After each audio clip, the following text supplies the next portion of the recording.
So welcome to our webinar on embedding climate into the curriculum. We have some amazing speakers today, so I'm hoping that there'll be plenty of time for questions. So please do feel free to write your questions in the Q&A box or the chat box, and we'll have time to ask them. As I mentioned, the webinar will be recorded and will go up onto our website for you to share, and also any web links or useful resources that our presenters talk about will also be included underneath the video on our website. So just to introduce myself, I'm Sian Gibbon, the Let's Go Zero Programme Coordinator. And today we've got a handful of speakers, which will hopefully all inspire you to take action in the curriculum in your schools. So we've got Sian Williams, Principal of King's Academy Ringmer. We've got Hannah Tombling, a nursery teacher in Diamond Wood Community Academy. We have Paul Turner, the Ministry of Eco-Education. And we've got our very own Alison from Let's Go Zero, who will also talk to you about a couple of competitions we've got going live today. So we hope you find this webinar really useful and you go away with ideas to embed in your school, and also sort of you can work on those step-by-step, easy to implement solutions that will be mentioned. So just for those of you who don't know what Let's Go Zero is, what we do, we're a campaign uniting schools across the UK to be zero carbon by 2030. And schools sign up to the campaign to show that they have this intent and ambition to get to zero carbon, to prove to government that there is a demand, that schools want this, and to build this movement for change. And I won't go into too much detail about, oh, sorry, I've just jumped forward there. But we're a coalition of organisations and a coalition and a collective of schools across the UK uniting our voice to lobby government and to request guidance and support. But whilst we get that, true funding, true guidance and support from central government, we are trying to help schools in any way we can. And one way of doing this is by going onto our website, letsgozero.org/act, and we have different pillars that a school can act on. Curriculum is one of them. And if you go into these sort of web pages, we have organisations that we signpost, that we recommend schools get in touch with, get involved in their initiatives, do as much as they can, and try and sort of ask for help. Don't ever be afraid of asking for help, because there's so many organisations out there that want to support you for free. So do take the opportunities that are out there for you. So as we're about to hear from some amazing speakers, and then you'll get inspired and take action. So I want to hand over to Sian Williams, who has been the principal of King's Academy Ringmer for 3 years, and the school is recognised as one of the top eco schools countrywide, and we're a finalist in the Department for Education Sustainability Awards. Sian is an advocate for education and for the professionals within it, being a South East regional leader for Women Ed, representing women leaders in education. So I'd love to hand over to you, Sian. Okay, thank you very much, Suzanne. I'm going to share my screen. I think it's been quite a while since I sent you that little bio, because it's now 4 years at the school, and I'm going to share some news with you. So I will share my screen first of all.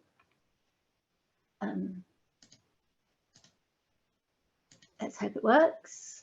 Give me the nod when you can see my screen. You can. Okay, so King's Academy Ringmer, and as you can see at the top there, our values and vision involve our students leaving our school being kind, ambitious and resilient. And it's no coincidence that KAR is in our values and vision as well. But we're very keen on sustaining a future globally, and part of that is our commitment to sustainability. I recently spoke to a group of head teachers in the southeast of England, and we're part of a MAT, and the MAT have now asked me if I can start developing what we do as part of our multi-academy trust. But the most important thing I need to tell you is not only were we finalists, but we won the Education Estate Sustainability Award 2022. And there you can see me with Ed Byrne. He was very funny, but most of it unrepeatable because we were all adults. And we won the Sustainability Award. We were up against a diocese from the northwest of England who were going around primary schools and converting all of their heating systems to biomass boilers, and a really wonderful inspirational school in Kent who had managed to raise £75,000 towards solar panels during lockdown, which I think was truly amazing. But what I'm about to share with you is how, not only how and why we won this award, but what it means to change the culture of a school and make your school all about sustainability and looking after our planet. So we have an eco school, and we have been an eco school for 21 years now. I'm not going to read the PowerPoint to you, but you can see how important being a sustainable school is to us. We are the longest secondary school holder of the Eco Awards in the UK. So I'm afraid we do have a little bit of an advantage over some schools who are just beginning to think that this is an important issue for you as a school. But that doesn't mean you can't do it, and it doesn't mean that it's not available. I mean, when we think about what we were trying to achieve 20 years ago, if I'd said to you 20 years ago, I'd like to put a wind turbine and some solar panels on the roof of the school, I think there'd have been a lot of doubt, but you get much more support. And one of the most important things that you can do as a school is reach out and get grant funding. There is so much funding out there, and there is so much opportunity for you as a school to get funding for sustainable projects, for eco projects. And what I will do is, if anybody wishes to, there is a website you can go on which tells you all the different grants that you can get and what they're for. So we use it all the time. So here is our timeline. I mentioned our wind turbine, which was installed in 2006. Followed by a roof insulation. Then we had our new sixth form building built in 2010, which won an energy award because when we had the building built, we were thinking about sustainability. We were very lucky to be visited by the Queen Consort, I believe she is now, in 2016, because her and King Charles were very interested in what we were doing down here in a quiet little corner of East Sussex. We have an eco hub, we have a biomass boiler, and we had 4 years of solar panel installation, all before I joined the school. So by the time I joined the school in 2019, the most exciting thing for the school was the installation of electric car charging point, which has become a centre of the village, and either the village as a whole has become more sustainable because we've offered them the charging point. And we got a grant from the DFE for our energy efficient lights, which enable us, they switch off. They're very useful because I can see if there are any children roaming the corridors, because if the lights are off, I know they're all in the classroom. And they remind us every day, because if we go out into the corridor and it's dark, it reminds us to turn our lights off in our classroom. So all across the school, we are looking towards these resources. However, these are what I call big wins, and these resources are things that make us sustainable as a building and sustainable as a community, if you like. And of course, and I can see you're going, oh no, we've got to get solar panels, we've got to get a wind turbine, we've got to get, how can we afford this? This is a massive project. And they are a massive project, but please, remind yourselves that we've been doing this for 22 years. So one step at a time would be my first message to you. And we have made substantial savings and reductions because of these big projects. So the heating, the lighting, the insulation. I mean, our school was built in 1958, and there's a school down the road that has been knocked down and rebuilt, and they actually used the blueprint for our school to build that school. We're still going, sticking the sticking plaster on, but so, we look after our buildings. I'm so proud of our buildings because we don't have any litter. We don't have any graffiti. We don't have any vandalism. And what I will talk about in a little bit is why that is the case. It's very old, very beautiful building. If you can imagine a 1958 building, it's not Victorian, it hasn't got Gothic arches, but it's a lovely building. We recycle 110 tonnes of material a year. We have 300 tonnes of CO2 saved a year. And I can say that with our biomass boiler and our solar panel on our wind turbines, we are 70% self-sufficient in the winter and 100% self-sufficient in the summer. So that is a huge achievement for us. So, as I keep saying, resources and savings. But it's not about the building. It's not about the resources. It's about the culture. It's about the values. It's about the children, and it's about the community that you are trying to build. And when we won the DFE sustainability competition, yeah, we got to the final because of all our big wins. But what swung it for the DFE was the children that we were producing and the values and the vision they had about the future. So 20% of our children are actively engaged in eco work. The litter and vandalism is because the children actually care about the buildings that they're in, and that when they join us in year 7, that is a huge thing for us, that we look after our buildings. So for example, we have little phrases that are part of our vision and values which change children's mindset. So I don't say, please can you pick up that bit of litter? I say, help me save the planet, let's pick this litter up. And it just changes the mindset. You know, they don't think, well, that's not my sandwich, I didn't throw that on the floor, that's not my litter. That is, help me save the planet, let's pick up the litter, and we do it together. And just that slight change in a sentence has had a massive impact. The children don't think about damaging the furniture. They apologise and they come and tell us if something's happened. Oh, I'm so sorry, miss, I sat on this chair and it broke, blah, blah, blah. It's fine, don't worry about it. It was a very old chair. So this has helped, and our publicity, you know, we've got a high profile with our publicity. People like yourselves come and ask us to do this, and we do it because we're very proud, and it's recognised as a big thing. I was doing a practice Ofsted phone call the other day, a Moxted, I think they call it, and the person who ran the phone call for me said, this is huge. What you're doing, this culture that you have in the school affects behaviour, it affects resilience, it affects everything. So keep going and believing that this is good. And why is it good? Because it's something that matters to the children. It's not the adults that are driving this, it's our children. Because when I say, come to our school, we're saving the planet, the children then want to make an active choice to choose my school over the school down the road.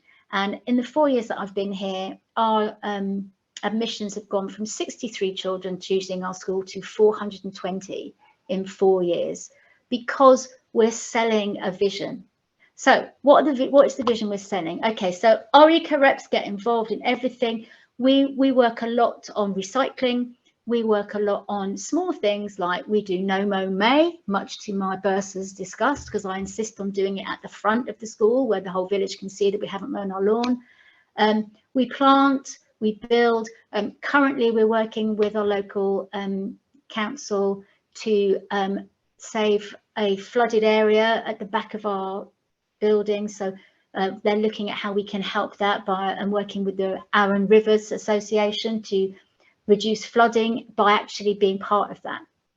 And the children love getting their hands dirty, they really do. They manage the recycling, they have regular meetings, they have projects, they want everything, they lead on that. So, you know, my second piece of advice to you after think small is use the children, because they are your greatest asset, because they want this. This is something like social media, unfortunately, which is in their lives and is really important to them. So if they see that you want this, they will want it too. And it's so exciting when they come up with all these ideas. The curriculum.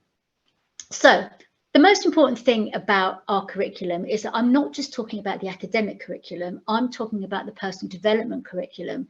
So we use eco in the curriculum as part of our personal development curriculum. We do the Duke of Edinburgh. We have a personal development passport where our children have to think about relationships, development with the community, and we use all our eco work as part of their personal development. Teamwork, resilience, kindness, all of those things can be expressed through the work that they're doing as eco warriors. So they think like environmentalists, and I'll talk to you a little bit at the end about how huge that has become in the school. But we don't just ask our scientists and our geographers to think about the eco world. So when they're teaching maths and they want to use examples, we ask them to use sustainability examples. We have tutor time reading, and we choose the novels which will impact on the environment. We talk about it in art, and we have eco projects in art. So all of our teachers have a commitment to the eco world and sustainability, because it becomes threaded through our curriculum, and you just have to make one or two little choices. You don't have to do it all year, but if you can match your curriculum, so each term the children might do it in history, and then the term after they might do it in maths, or they might do it in music. So it's constantly being drip fed to them through other ways. And we know that children are not very good at linking across curriculum at secondary. You know, you teach them how to write an essay in English, and then they go to history and they completely forget how to write an essay because they think it's something different. So using eco as a golden thread through the curriculum enables them also to link learning techniques and ideas, because they've done it in history and now they're doing it in art. And our goals for the future. These are our plans. We're developing our wildlife areas. We're creating a wildlife meadow. We're having speakers come in. We've just set up a new eco committee with parents who are now very keen to help and support the children. And bullet point 3, I'm very excited about, because with the money we won for the Department for Education Sustainability Award, we've got enough money to put a living wall inside our key stage 4 social area. So that is going in during Easter holidays. It's great. That's why they sit at lunchtime, they eat there, they play chess there, they talk there.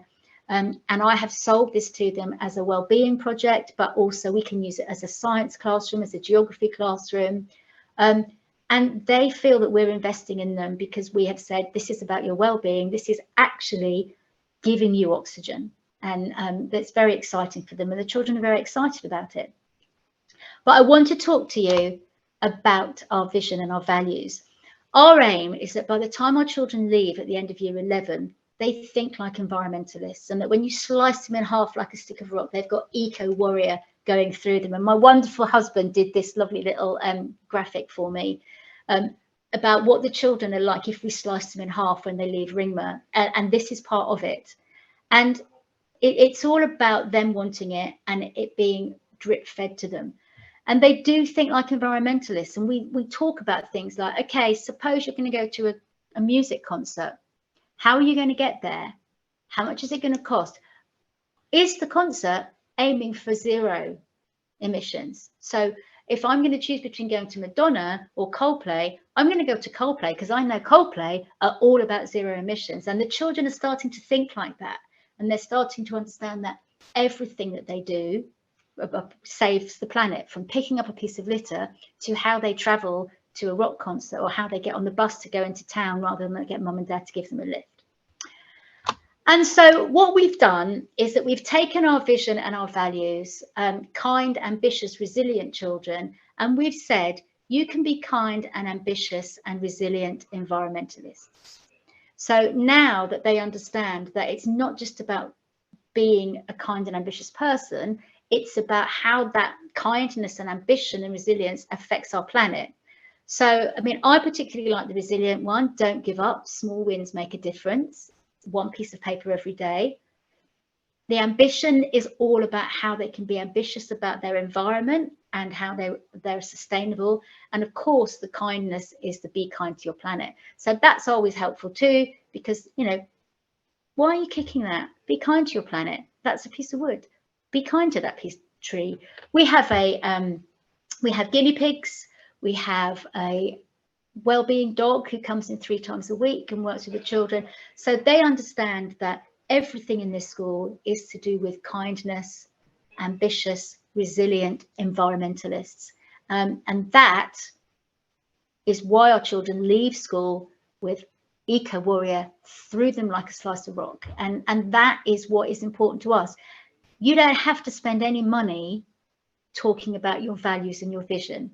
You don't have to spend any time other than inset and assemblies talking to the children about how they can save their planet. Because if you can take values and vision like this and take the children with you, they lead it and they run it themselves. So our curriculum is about personal development, and our curriculum is about making sure that they understand that this is what they can achieve as young adults. Thank you very much.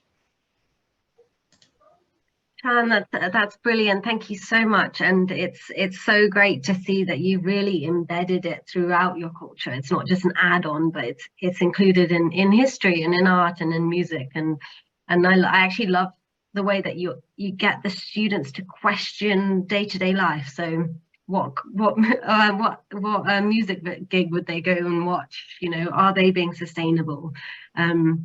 And, you know, we really believe that in the future, every job will have a green element, green aspect to it. So, well, we do have I mean, we have a Green Careers Week, which we just did last term. And, you know, I'll have Year 7 and Year 8 Careers Week in 2 weeks' time. And I will invite several environmentalists along so that they can see how they can grow and develop into environmentalists.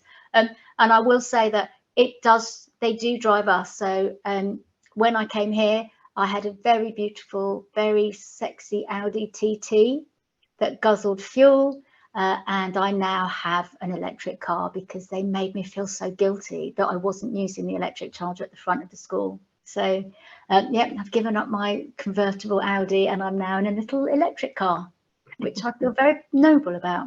Yeah. No, amazing. Thank you so much. So we'll have some time for questions. So if anyone does have any questions for Sian, please do drop them in the Q&A box. I'll now hand over to Hannah, who will talk to you about what they're doing in their school. So Hannah is a part-time nursery teacher and eco schools leader and science leader in Diamondwood Community Academy. Their school is an infant and nursery school with around 400 children, and we're one of the first schools to take part in the Ministry of Eco Education, who we'll hear from afterwards from Paul. But over to you first, Hannah.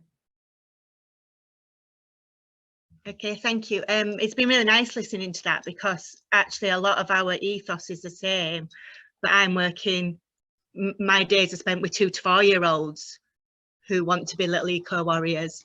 Yeah, so our school, we do have a really active eco council. So we've worked with eco schools, and we've been awarded the green flag 3 times now. And we're also a fair trade school. We also work with a local community interest company called Fair and Funky. So we're actually going to their fair trade conference on Friday with them, taking 8 of the eco councillors. So they're very excited because they know that means chocolate. And we're also going to find out about fair trade footballs, which is really good for my school, because the fair trade footballs are made in Pakistan, and a lot of our children's heritage is Pakistani. So there's some really nice links there. So I'll start with our eco council, because they are our little leaders in school, and woe betide anybody who drops rubbish as well, because they will say you're hurting our planet and things. So our eco councillors, we've just got reception ones, so our 4-year-olds have just started, and they are going to go save the world in their own little way. They know things like walking to school is better than going in the car. So we promote something which is walk once a week, at least, which actually the majority of our families do walk. We're looking this year also biodiversity. So we're creating, we're planting for pollinators, which is followed on from the last speaker. We're creating different habitats. We're working with a local company called Ravensthorpe in Bloom to improve the green spaces in this area. So it's situated in Kirklees, and it's actually, from the census, it's the most deprived area in Kirklees. we have a lot of families moving in and out, and because of the rented accommodation, we have a lot of fly tipping from changeover of residents. So it's we're working a lot about litter and looking after our community and making it look a nice place. So the Eco Council are going to the AGM next week to talk to people in the community about what they want to do, and they want to create more wildflower areas. So it looks lovely when there's lovely planters planted up, but we really want to go down like native plants, planting for pollinators, creating bee highways, things like that. We're also, Eco Council also work on different projects, so we use things off the pod like switch off fortnight. So they go around making sure whiteboards are turned off. They have a little eco monitor in each class to make sure things are not left on standby. So we've used the goodbye standby phrase a lot. We've made sure, as we've swapped lights over, we have the lights, the same ones that turn off when nobody's about. Our taps are ones that turn off as well, which is really good, because especially with early years children, watching water flow is amazing, but you know, you've got to realise that's wasting water, you know, so the stop taps are really good as well. And this year we're also looking at our global citizenships, which will be a lot of our fair trade work as well.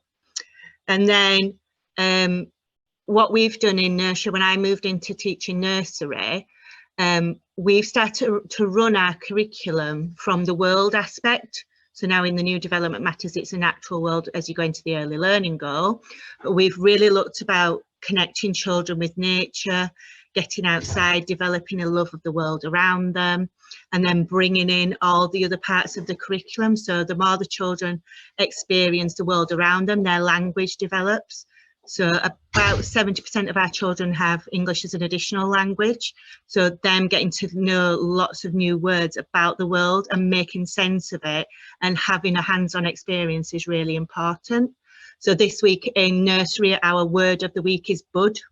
So we have spent today with shape viewers going around looking for signs of spring and buds. So we've planted a lot of willow. So at the moment we've got all the lovely catkins and soft pussy willow on, so they've been going around looking for them, and they can all say bud and know that that bud is going to grow, and some of those are our 2-year-olds. You know, so it's really important that oracy and language development running alongside our green curriculum. And as that moves through school, you can see it. So it is, because I'm science leader as well, it's definitely in the science. And our biology aspect of things is really high, and I think that's because of the children's love of the world around them. But we bring it in through our like personal development, our circle time, our maths. We do the bird watch. So our children are really good bird watchers, and you know I've got, you know, the nursery children can name birds. Maybe only 3 or 4, but they can name pigeon, blackbird, magpie, and pied wagtail, because we have a lovely little family of pied wagtails. But I just think for children that are 3, that is amazing. And then as we go through school, children are using that data in maths and things as well. So it's threaded through our curriculum. It's not, oh, Mrs. Tombling and Eco Council say you have to do this. It's just happening all the time. And we've really developed that link with parents as well. So over the last about 18 months, we've been working with a charity called S2R, Support to Recovery, and we've been doing mental well-being workshops with parents in the outdoor area. So things, looking at the 5 ways to well-being, but things like outdoor cooking, winter wreath making, whittling.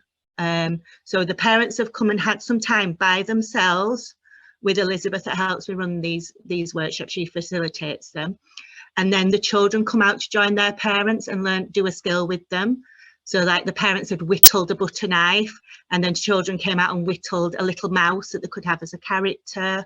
We've done parents had learned to do the fire lighting, and then the children came out to do the cooking. So it was getting time to be an adult and then time with your child as well. but we've had such positive feedback. We've had parents saying, can I just come every week? We're trying to work with every class doing that, and the response has been really, really good. From having a couple of parents to now being like oversubscribed for the afternoon sessions. We've had to put more sessions in. And that's working really well. Yeah, and our big thing we always work on, like I say, is litter, but we've really reduced our waste. So when we got our green flag last year, we really wanted to be recycling more, and we actually have got so good at it now, and the children in each class are responsible for their recycling, that we've managed to get rid of one of our big grey bins outside school and replace it with a green one. So we're really pleased with that. So even with our youngest children, we're making sure they're really passionate about the world around them. We're doing little steps to help save the world, because we know it's not about, we can't just go, oh, we're going to do this, because it's not going to happen like that. But if we keep doing a little step each week, it's going to keep getting better. And I know Eco Council do really want solar panels, so that's something that's on our action plan. So hearing how that, you know, the bit like Sian said, the big wins, it's really good to know that actually we're sort of 6 years in, and what we can achieve in a few more years. So what I've made, it's very early years, I'm afraid, is a little video of how our curriculum looks in school. So there's a lot of early years photos, but you'll see that we have our curriculum displayed on the wall, and you'll see how it all links together. So throughout the year, we have a key theme like responsibility, key value, and we have key themes like cooperation, and looking at sustainability, and then our topics all flow, so everybody is doing the same thing. So when you're doing word of the week in assembly, you can see how the words are linked throughout the 4 year groups. Yeah, so I think that was everything that I'd practiced. So I'll show you my little video. If it doesn't work, just let me know.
Okay, did that go right? Do you see that? Yeah, amazing. Thanks, Hannah. Sorry, the one thing I did forget to mention is about us growing around vegetables as well, fruit and vegetables. So you saw the tomatoes there, which is one of the favourites. But we've always done the veg box competition from the Yorkshire Show. Even before I started working at this school, it's something that's works really well because it really promotes growing your own, cooking it and eating it, and having a theme around that. But over COVID, we won the virtual competition. So it was really good because we got to go to the Yorkshire Show and everything. So, and the children absolutely love growing their own vegetables and definitely eating them. Oh, fantastic. Hannah, I'll probably start with you. We've got a couple of questions. So as you're on screen already, I'll ask you. So because a fantastic video, and it's so nice to see that the students are making mud pies. I remember making mud pies when I was younger as well. I mean, not very I mean, it just makes you more in touch with the earth and around you. But how often does each class get to go outside? Do you have specific scheduled sort of timetabled learning, outdoor learning? Yeah, so in nursery, we're out 2/3 of our time a day. So it is free choice, but we do make sure everybody gets outside. Things like the mud kitchen, it's amazing because yeah, you're getting that all that tactile and you're playing in the mud, but actually children playing in the mud kitchen is the best way to help their writing as well, because they're using all those muscles. If they're stirring, using all the muscles that are going to help the writing and the connecting with nature, which is what I'm passionate about. Then through school, we do a combination of learning outdoors and skills for outdoors. So the children learn fire lighting and things like that. We don't do forest schools, but it's those skills, but we also do learning outdoors. So I know they're going to be doing some RE for Easter in year 1, and they're going to be making like a shelter from natural materials. So it is less in Key Stage 1, but we still make sure they are outside and, you know, and definitely connecting with nature. And not just having playtime, but actually taking a lesson outside, taking the maths outside, taking the science outside as well. Yeah, fantastic. And do the teachers receive any sort of training to take the students outside? Are they given confidence building or? Yeah, we've done work before with like companies like Ringmer Learning. We've got fire training next week for everyone, so we know we're getting that safety aspect in. I've done things where I've done things outside for CDP. Yeah, so we've worked with like learning through landscapes and things like that. So, and we have a really good staff here. I'm not just saying that, we have an amazing staff here, and they'll be the first ones to come to me and say, what am I going to do with this? How can I take it outside? Can I do it like this? You know, so we do help each other out and support each other with the curriculum. Yeah, fantastic. Thank you, Hannah. Thanks so much. And it's so nice to see that the students are given that time outside. I think it's really important. And Sian, just before we move on to Paul quickly, so as a secondary school, a lot of teachers think, oh, there's too much work trying to put something else into the curriculum. Or do you get much pushback from teachers? How do you make it seem like it's not extra work? Not really, because most people in the last 4 years have had to review their curriculum as part of the new Ofsted framework. We've moved away from collecting data and using data to show progress and attainment to developing our curriculum. So we have a model of, with our curriculum, plan, teach, assess, and it's a cyclical model. So we plan our lessons, we teach them, we assess the impact of those lessons, and then we plan again.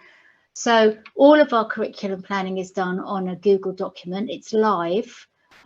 We believe that the curriculum is never finished, and that it's, excuse the pun, organic, if you like. So if we talk about something and we have an event or something exciting happens, so for example, the living wall will be installed in Easter holidays, and then science and geography, I am sure, will start tweaking their lessons so they can go over to the living wall and they can look at how the leaves work and how photosynthesis happens, and you know, they can talk about the environment. So for us, it's about making sure that you're planning, that you, like the children, you've got it in the back of your mind when you're thinking about how you can plan your next scheme of work, which we expect teachers are doing all the time.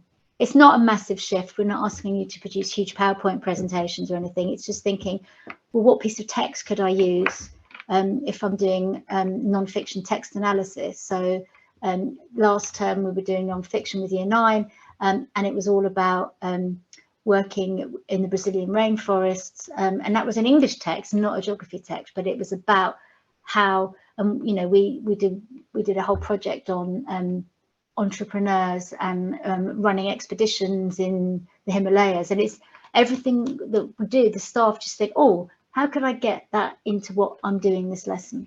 Yeah, no, fantastic. Thank you so much. And hopefully our next presenter, Paul, will also help a lot with this aspect of introducing environment into the curriculum. So Paul is from the Ministry of Eco-Education, who helps schools weave together the best resources into a series of lessons that help schools embed sustainability across the curriculum for every pupil in every lesson. So Paul, I'll hand over to you. Thank you so much. I wanted to say as well, you know, I've been and visited Hannah in her school, and it's an amazing job she does up there as well. And what's really impressive is also the way that Hannah is doing this in a setting that I don't think people would necessarily expect. It's not a school that's surrounded by big green space and trees and all sorts. It's, you know, very much in the middle of an urban area. And also, I think the key thing with Hannah's school as well is it's not a sort of white middle class demographic as well. It's really diverse, and as Hannah was sort of suggesting, there are students coming and going, and there's families, and the way that Hannah links the environment with that and uses it as a tool, so particularly in terms of language, I think is really powerful. And that sets it, you know, I think Sian was still getting this as well, this idea that you can use the environment as a vehicle for other things. I think that's a really powerful opportunity. Okay, so I'm going to do a quick whistle stop what we're doing. So yeah, my name's Paul. I was a secondary geography teacher until about 2-3 years ago. I had developed a climate breakdown series of lessons and decided I wanted to get more involved in kind of climate education. So we are the Ministry of Eco-Education, and we are a collaboration of teachers. So Hannah is part of us, part of the Ministry of Eco-Education. She has been really instrumental in developing the early years aspects of what we are sharing. Ultimately, though, what we want to do is bring teachers together and help them learn from the best practice across the country. What we are also prioritising is the curriculum, because we think at the heart of what schools do is the day-to-day lessons. And if we can embed sustainability in every single lesson across every single subject, it means we're getting there. We're going to, you know, it's going to be successful. What that also means is wider things like solar panels and how we get our energy and water and the food we eat. What we really care about is embedding that in the lessons so that it's a learning opportunity for students. So in terms of a bit of like transparency, Dale Vince is, I guess, the kind of supporter of this. He's the person who's funding this through the Green Britain Foundation. Dale is the founder of Ecotricity, renewable energy company. There's a whole variety of projects that he also funds and supports, including Sea Shepherd UK. He also owns Forest Green Rovers, which is the most sustainable football club in the world. The reason to tell you about Dale, though, as well, is that he is a really important driving force and direction for what we're doing. Dale has a vision about a green Britain, particularly around sort of green business, but also around how we can, through our own actions, make the world a better place and kind of affect a better world. So what we did about 2 years ago is we did some surveys, some research, and we realized that teachers have a lack of time and knowledge to be able to find the great stuff that already exists. And even if you kind of had maybe a bit of time to find it, it's often buried in organizations' websites. Teachers are also overwhelmed with the opportunity. They get flooded with emails and telephone calls saying, please join our initiative. It's the next thing, the best thing since sliced bread. And so it's difficult for schools to understand what they should or shouldn't engage with. What also happens is schools often feel like they can only sign up to one thing when actually they can get the best from everything. There's also massive momentum from students, and we all know this in terms of the youth climate strikes, around learning more. So there's massive enthusiasm from young people. What we wanted to do was combine that, so basically make teachers' jobs much easier to be able to teach about sustainability at any age, any subject. So what we did is we found everything that exists, all of the teacher materials from the big environmental organizations. A lot of that comes from connections that Ecotricity already have with big environmental organizations. We then took those and weaved them into series of lessons. So rather than just having a website where it's a list of all the resources from lots of different organizations, we've said, actually, to make that more useful for teachers, we have rearranged that into a series of lessons that are aligned with the national curriculum. So it's sort of like teaching the national curriculum through an environmental lens. What we also wanted to do was make sure there was a really rigorous foundation to what we created. And so we have this real desire to develop inquiry through discovery and experience. That's all by bringing in a sense of adventure. So lots of the activities that we're encouraging teachers to use are adventurous in their nature. There's sort of elements of being outside, and lots of the teachers who've already spoken today have talked about that, so kind of involving students in outdoor learning. We're really prioritizing the idea of rebalancing the relationship of humans with the rest of nature, and we've been really careful about the language we use, and we're also really kind of focusing on that sense of systems thinking as well, both in terms of that interconnection of subject areas, so trying to dispel the sort of subject silos, but also the nature of the way that we've structured what we've got. It's encouraging students to sort of explore the world through that interconnected nature. So our journey started with Nick Moss in Minchinhampton in Stroud, and I worked really closely with the teachers there to sort of develop a curriculum using the ideas of things they already had. So that was the kind of beginning of that teacher focus, kind of bottom up. What we then did though is brought in a lot of other schools over the last year and used them to help feed this. This is just a flavour of some of the organisations and resources that we've pulled together, but basically teachers don't need to go and find it, we've found it for them.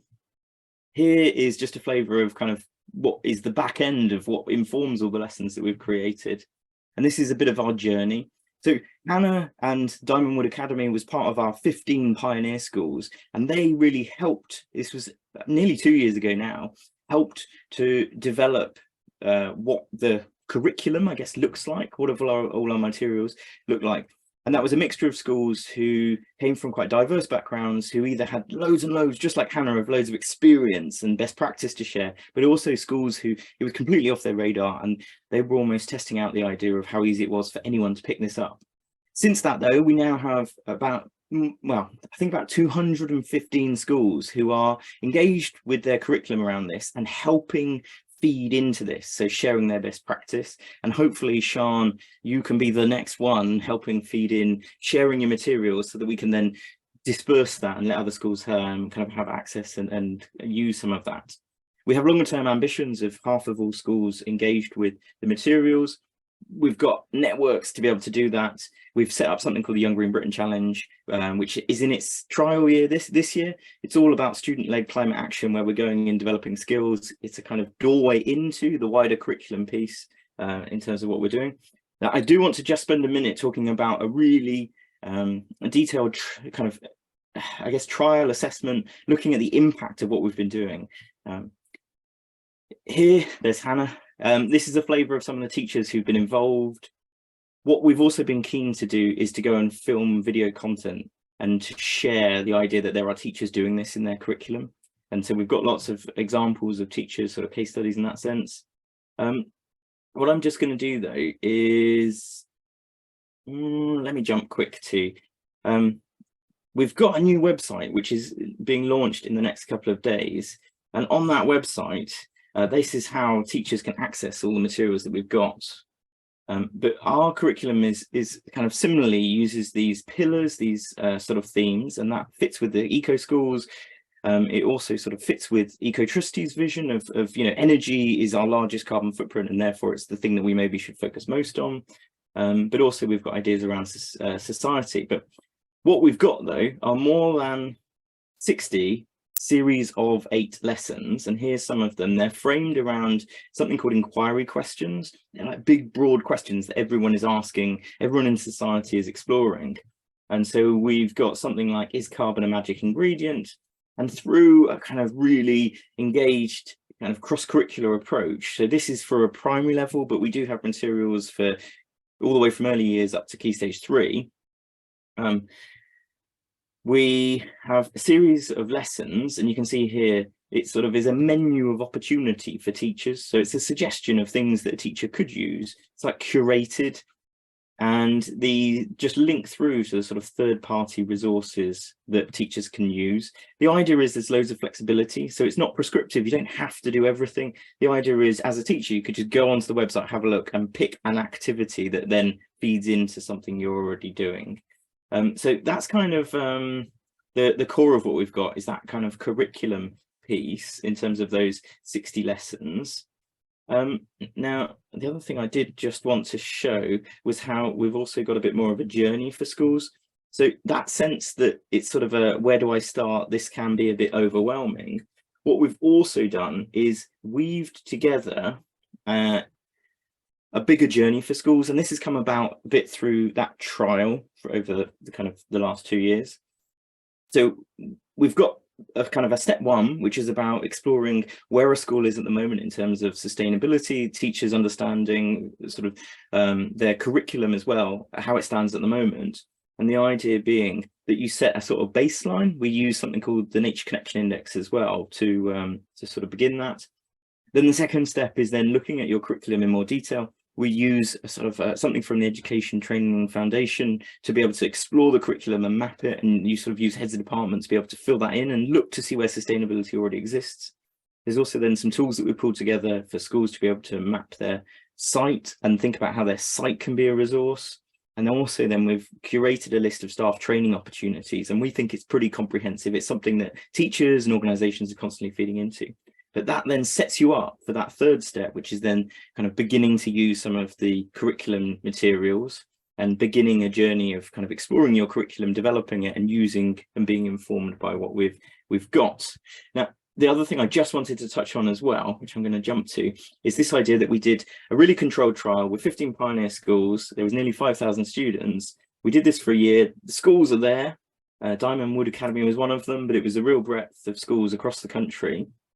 And they really helped feed into the curriculum, but also we were looking at the impact on their communities. These are the sorts of things we saw from a really focused approach in terms of the curriculum and using our structure and framework. There was a kind of increase in pro-environmental behaviours. There was a really increase in teachers' confidence as well. That was something that we wanted to emphasise, that through kind of the support that we provide, teachers felt about 71% more confident to teach sustainability. They felt more hopeful as well. So early on in the process, teachers were often a little bit doom and gloom. They didn't necessarily understand how they could teach more about sustainability. But at the end of the journey, after the first year, there was a 53% increase in their sense of hope. We also then, in terms of the nature connection, across the whole school community, so this is students, governors, parents, there was a 27% increase. And actually, if we drill down into that, you can start to see actually it was quite significant. So before, it was a score of 67. The number is between 0 and 100, UK average of 61. In order to have sustainable futures and people to look after the environment, we need a score of above 70. At the end of the year, this kind of approach, the school community had a score of 85. And so we think there's a real significance in kind of going through this process. We are working with loads of different partnerships in order to scale. We're really keen to work with more academy trusts and to help them to spread this approach across their curriculum. We're working with some local authorities. We're also working with the Premier League because of the Forest Green Rovers link.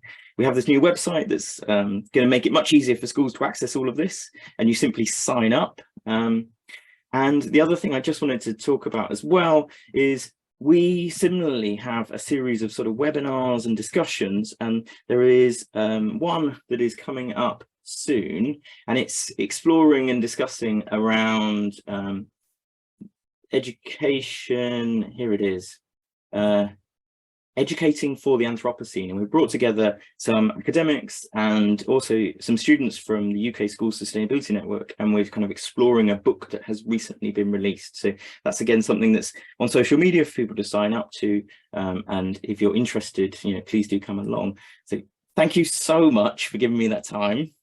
Thank you so much, Paul. And sorry, I realised you were whizzing through it really, really quickly, but that was really, really great. And yeah, we'll definitely share that webinar you've got coming up through our social media as well and on our website, so people can sign up to that in a few weeks' time.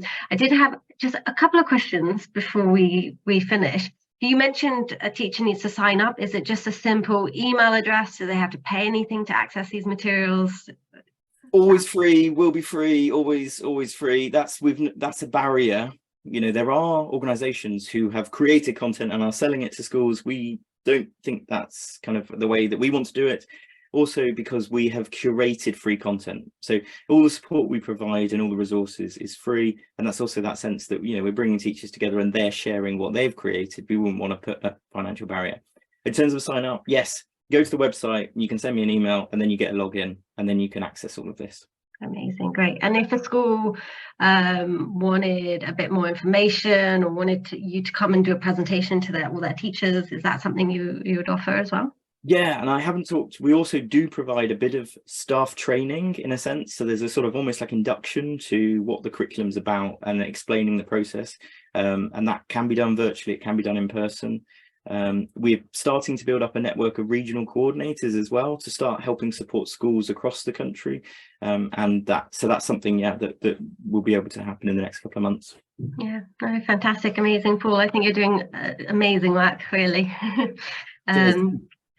So just before we finish, I know we've got about 1 minute left. I'm going to quickly hand over to Alison, who's going to give us a really quick stop tour of a couple of competitions we have open at the moment.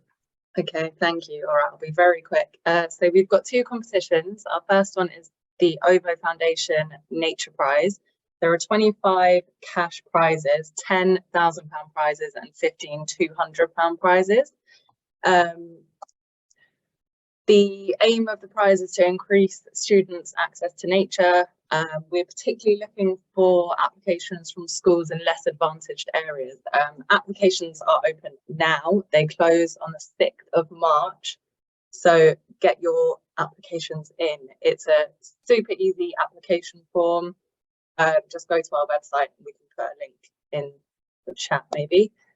We've also got an IKEA and Let's Go Zero competition where schools can submit ideas to make their schools more sustainable and IKEA can come in and build it. There'll be 4 winning schools. It's now open and applications close Monday the 20th of March. So please apply. Brilliant, thanks Alison. And we do encourage schools to apply for both. You know, maybe it's a sustainability hub you've got an idea for, or you want a bit of money to increase food growing in your school, build some raised beds because all you've got is concrete. So really do, and the more imaginative ideas, the merrier. We do have another webinar coming up on Wednesday, the 8th of March, focusing on green jobs and skills. So do sign up to that, and we're always interested to hear how else we can support you. Are there any subject areas or ideas you would like us to focus in on and invite schools and guest speakers to come along and talk? So send those into the Let's Go Zero email address, because we'll love to plan more webinars for you. Just before we finish, I just want to say a really, really, really big thank you to Paul, Sian and Hannah for coming along and presenting today, and sharing your amazing ideas and resources and top tips with everyone.